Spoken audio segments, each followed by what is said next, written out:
Good morning to our professor and classmates. I am Manardas Abdul Basem and I will be discussing Republic Act 7875, National Health Insurance Act of 1995. The Philippine Health Corporation, created under this law, took over the assets and functions of the Philippine Medical Care Commission, which therefore rendered the latter inoperative. All citizens of the Philippines shall be covered by the National Health Insurance Program in accordance with the principles of universality and compulsory coverage enunciated in Section 2, Paragraph B and Paragraph 1 hereof. Implementation of the program shall, furthermore, be gradual and phased in over a period of not more than 15 years, provided that the program shall not be made compulsory in certain provinces and cities, until the corporation shall be able to ensure that members in such localities shall have reasonable access to adequate and acceptable health care services. The benefit package, subject to the limitations specified in this Act and as may be determined by the corporation, the following categories of personal health services granted to the members or his dependents as medically necessary or appropriate shall include inpatient hospital care services, room and board services of healthcare professionals, diagnostic, laboratory, and other medical examination services, use of surgical or medical equipment and facilities, prescriptions, drugs, and biologicals, subject to the limitations stated in Section 37 of this Act, and inpatient education packages. For the outpatient care, services of healthcare professionals, diagnostic, laboratory, and other medical examination services, personal preventive services, prescription drugs and biologicals, subject also to the limitations described in Section 37 of this Act,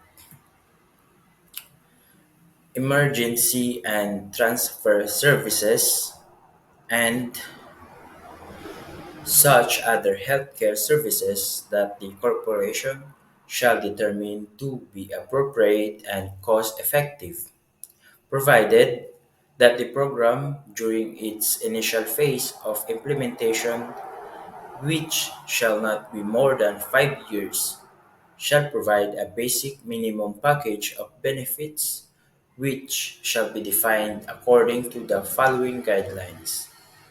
First, the cost of providing said packages is such that available national and local government subsidies for premium payments of indigents are sufficient to extend coverage to the widest population.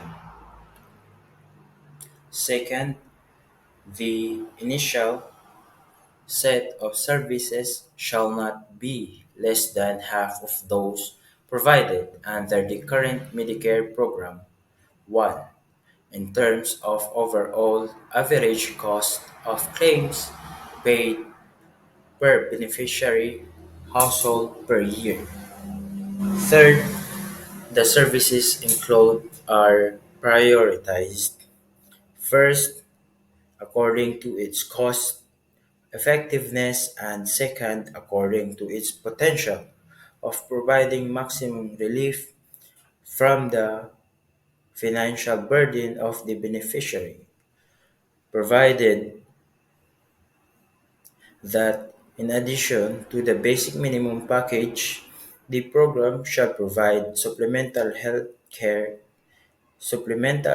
benefit coverage to beneficiaries of contributory funds, taking care taking into considerations the availability of funds for the purpose from said contributory funds, provided further that the program progressively expand the basic minimum benefit package as the proportion of the population covered reaches targeted milestone so that the same benefits are extended to all members of the program within 5 years after the implementation of this act. Such expansion will provide for the gradual incorporation of supplementary health benefits previously extended only to some beneficiaries into the basic minimum package extended to all beneficiaries, and provided finally that in the phased implementation of this act there should be no reduction or interruption in the benefits currently enjoyed by present members of Medicare.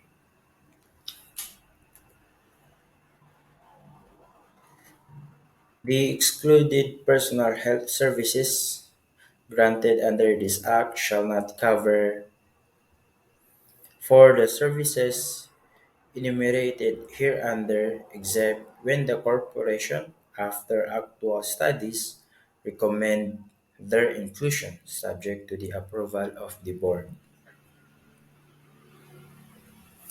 Non-prescription and devices, outpatient psychotherapy, and counseling for mental disorders, drug and alcohol abuse or dependency treatment, cosmetic surgery, home and rehabilitation services, optometric services, normal, obs- normal obstetrical delivery, and cost and effective procedures which shall be defined by the corporation.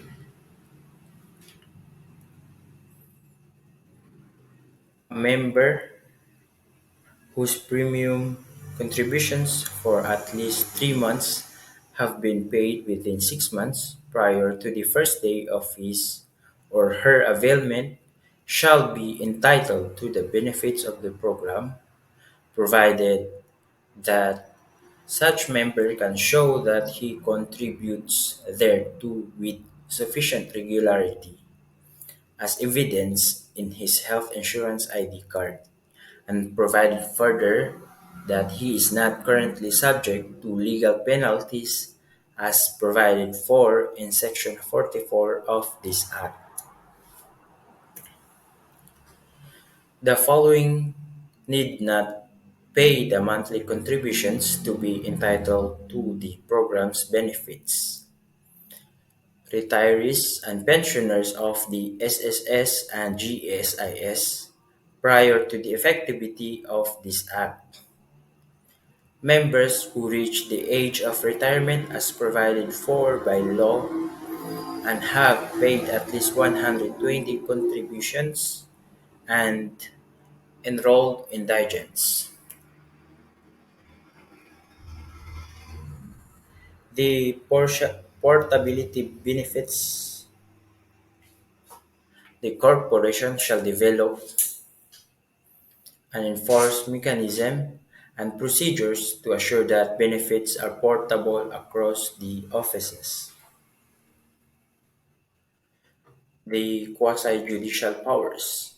The corporation, to carry out its task more effectively, shall be vested with the following powers.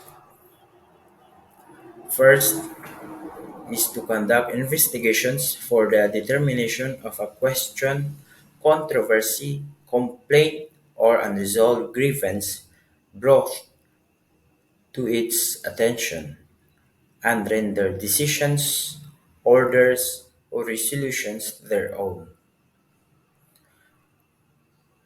It shall proceed to hear and determine the case, even in the absence of any party who has been properly served with notice to appear. It shall its proceedings or any part thereof in public or in executive session, adjourn its hearings to any time and place, refer technical matters or accounts to an expert, and to accept his report as evidence. Direct parties to be joined in or excluded from the proceedings, and give all such directions as it may deem necessary or expedient in the determination of the dispute before it. Second, to summon the parties to a controversy, issue subpoenas requiring the attendance and testimony of witnesses or the production of documents and other materials necessary to just a just determination of the case under investigation. Lastly, to suspend temporarily, revoke permanently, or restore the accreditation of a healthcare provider or the right to benefits of a member, and or impose fines after due notice and hearing. The decision shall immediately be executory, even pending appeal, when the public interest so requires, and as may be provided for in the implementing rules and regulations. Suspensions of accreditations shall not exceed 24 months. Suspension of the rights of the members shall not exceed 6 months. And that ends my report. Thank you and God bless.